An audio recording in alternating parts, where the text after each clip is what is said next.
Howdy everyone, it's me once again, the one and only Killer Dan. And today I'm gonna be reviewing a book. Yes, you heard me, a book. Yes, sirree. So yeah, I'm still continuing my Disney movie marathon for this particular video. So yeah, and that's the thing, folks. For this particular video, I had to look into my personal library over here and look through the shelves to pick up a book. So yeah, for this time around, folks, it'll be Disney's Frozen, Northern Lights, Journey to the Lights. Yes, sirree, folks. Yes, I'm picking something that is Frozen related once again. I know. I haven't played that little mini game. It was actually quite fun.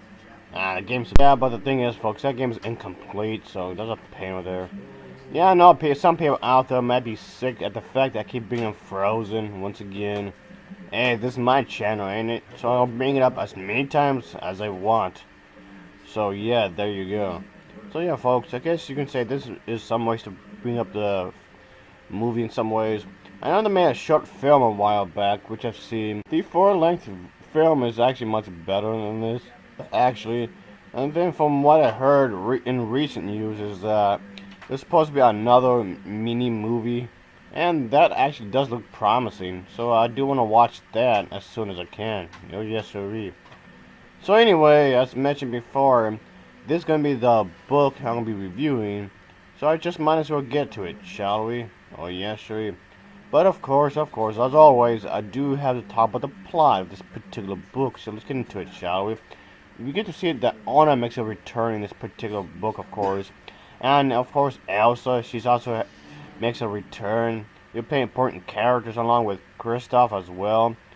And yeah, they have to be in this story, of course, along with the reindeer and, of course, Olaf. It takes place in this particular place, at least in the beginning anyway.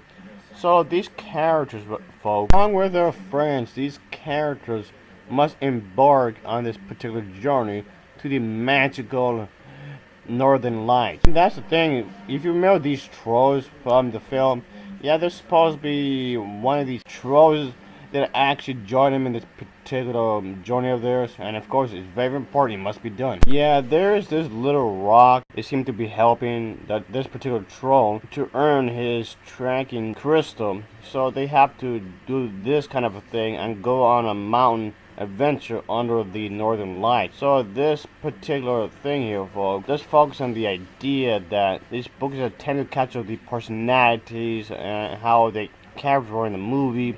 Of course, the overall plot for this particular book, folks, is fairly straightforward, and the writing style in which this book has does help to trigger some imagination, a particular fear towards the entire story, which is fine, I suppose. Even though I do think the film is still much better than this book, quite honestly.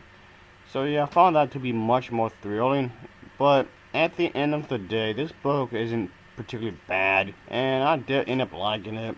It's fairly easy to read. You could easily read this within a short amount of time. This, again, like I said, it's very straightforward, and the book itself is actually fairly short, actually. So it's not very long. So I do like the sense of adventure they have to go through, of course. This is a Disney book after all, so of course this kind of thing does have to happen, obviously. So overall, this was a pretty solid book, and I mean, granted, they could have done more with this storyline as far as I'm concerned. They could have done more in some aspects. I kind of felt that this was a wasted opportunity, but overall, folks, again, it's not terrible. I did end up enjoying it overall. The text for this particular book is actually fairly large, which will help people to actually read faster. Character Kristoff has a particular special for Anna, Elsa, and of course Olaf. When he invites them on a late at night adventure, their journey takes them to the trolls where they meet this particular little rock, whom has to earn his last level 1 crystal before the celebration that allows this particular celebration, which allows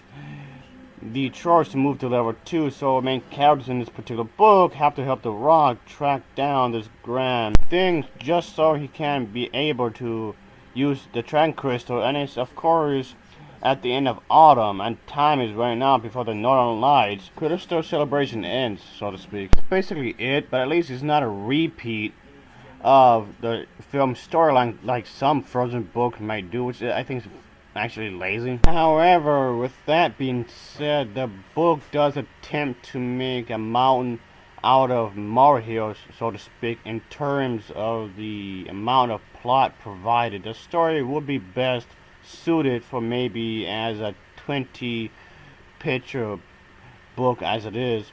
And yeah, it does attempt to make itself seem more grander than it really is. I feel as though the book itself was not needed because, first of all, the film was a lot better, and it didn't really add anything to anything that we already know. So I still don't understand as to why this book was even needed at all.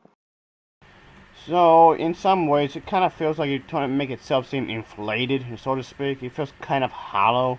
Again, not terrible exactly, folks, but it did have potential to be much better than what it was, as mentioned earlier.